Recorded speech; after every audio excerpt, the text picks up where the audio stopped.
اعوذ باللہ من الشیطان الرجیم بسم اللہ الرحمن الرحیم۔ ناظرین و سامعین السلام علیکم۔ امید ہے آپ خیریت سے ہوں گے اور ہماری روز پیش کی جانے والی ویڈیوز سے مستفید ہو رہے ہوں گے۔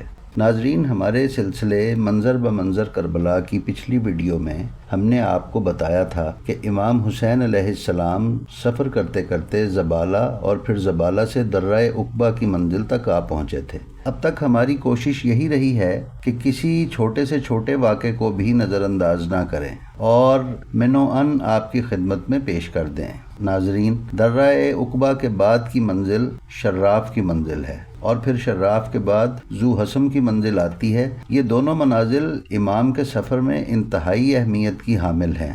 ناظرین، طوالت سے بچنے کے لیے ہم نے ذو حسم کی منزل کے واقعات کو دو حصوں میں تقسیم کر دیا ہے، جس کا ایک حصہ آپ کو ہم آج کی ویڈیو میں بتائیں گے اور دوسرا حصہ اپنے آنے والی ویڈیو میں آپ کی خدمت میں پیش کریں گے۔ تو آئیے چلتے ہیں اپنی ویڈیو کی طرف۔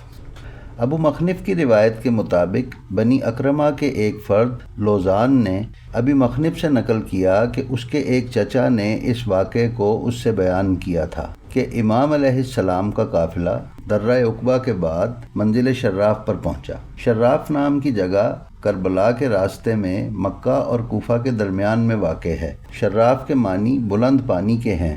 یہ جگہ واقصہ اور کرعہ نامی جگہوں کے درمیان واقع ہے۔ یہ واقصہ سے 2 میل کے فاصلے پر ہے اور اس منزل سے لوزہ تک 11 میل کا فاصلہ ہے۔ اس جگہ کی وجہ تسمیہ میں کہتے ہیں کہ شراف نامی شخص نے اس جگہ پانی سے پر کنویں کھودے تھے، اسی مناسبت سے اسے شراف کہا جاتا ہے۔ یہ بھی کہا گیا ہے کہ سام بن نوح کی نسل سے عمر بن ماتق کی شراف اور واقصہ نام کی 2 بیٹیوں کے نام کی مناسبت سے اس جگہ کا نام شراف ہے۔ اس مقام پر پانی وافر مقدار میں تھا۔ امام نے یہاں قافلے کو ٹھہرنے کا حکم جاری فرمایا۔ جب صبح نمودار ہوئی تو آپ نے اپنے جوانوں کو حکم دیا کہ اضافی پانی بھر لیں۔ ان لوگوں نے کافی مقدار میں پانی کی مشکیں بھر لیں اور صبح سویرے سفر شروع کر دیا تاکہ دن کی گرمی سے محفوظ رہ سکیں۔ ادھر عبید اللہ ابن زیاد کو جب یہ خبر ملی کہ امام حسین علیہ السلام کوفہ کی طرف بڑھ رہے ہیں تو اس نے حسین بن نمیر کو، جو کوفہ کا پولیس چیف تھا، قادسیہ بھیجا۔ اس نے قادسیہ سے کچھ فاصلے سے اور خفانو قطقطانیہ اور لالا تک اور واقصہ سے شام و بصرہ کے راستوں پر پولیس لگا دی تاکہ راستوں پر سخت نظر رکھی جا سکے اور ہر آنے جانے والے سے باخبر ہوا جا سکے۔ امام حسین علیہ السلام عراق کی جانب بڑھ رہے تھے کہ راستے میں عرب کے ایک گروہ سے ملاقات ہوئی۔ ان سے حالات معلوم کیے تو انہوں نے کہا کہ ہم نہ تو کوفہ شہر میں داخل ہو سکتے ہیں اور نہ نکل سکتے ہیں۔ بہرحال امام حسین علیہ السلام اسی راستے پر گامزن رہے۔ حسین بن نمیر کو 4000 فوجوں کے ساتھ اس علاقے پر تعینات کیا گیا تھا۔ انہی میں حر بن یزید ریاحی بھی تھے، جو خود بھی 1000 سپاہیوں کے سپہ سالار تھے، جبکہ ایک اور روایت کے مطابق حر بن یزید ریاحی 1000 سواروں کے ساتھ الگ کوفہ سے چلے تھے۔ چلتے چلتے دوپہر کا وقت آ گیا۔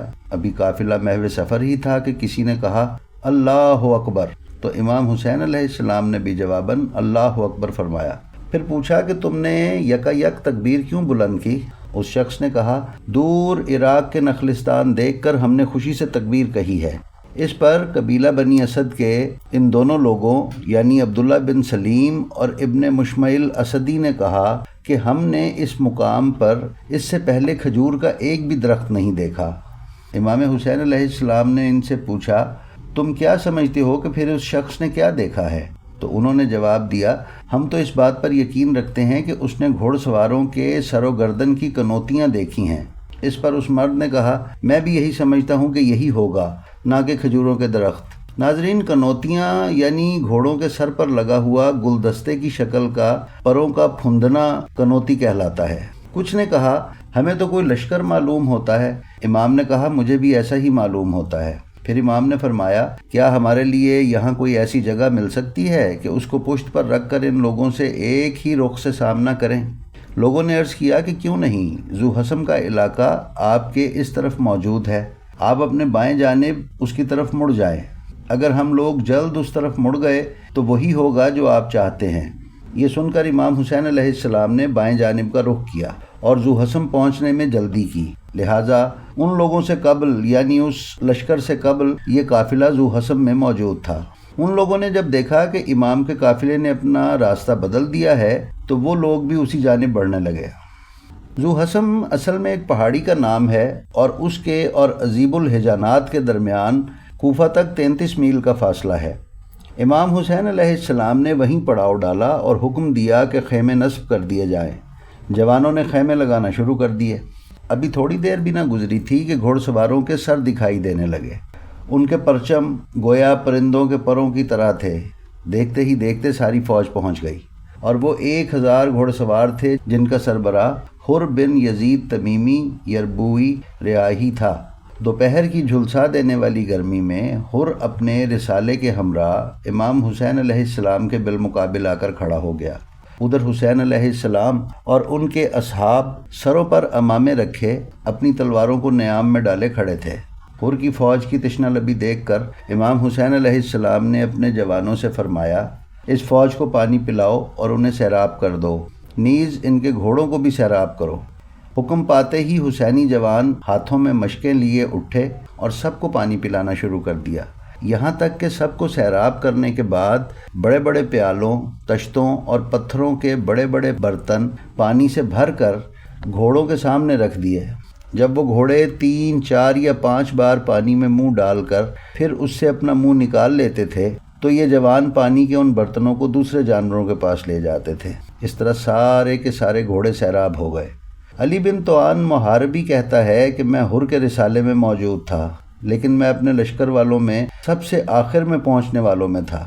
جب امام حسین علیہ السلام نے پیاس کی شدت سے میری اور میرے گھوڑے کی حالت دیکھی تو فرمایا، انا خر راویہ۔ ہم عراقی راویہ پانی پلانے کے معنی میں سمجھتے تھے، لہٰذا میں کچھ سمجھ نہ سکا۔ آپ نے ایک اور جملہ ارشاد فرمایا، جانے برادر اپنے اونٹ کو نیچے بٹھاؤ۔ یہ جملہ امام نے پانی کی مشقوں سے لدے ہوئے اونٹ والے سے کہا تھا کہ اپنے اونٹ کو بٹھاؤ تاکہ اس سے پانی لیا جا سکے۔ اس نے اونٹ کو نیچے بٹھا دیا۔ آپ نے علی بن طوان محاربی سے فرمایا، پانی پیو۔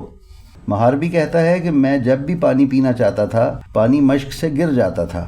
امام حسین علیہ السلام نے مجھ سے کہا، چھاگل کو اپنی طرف موڑو۔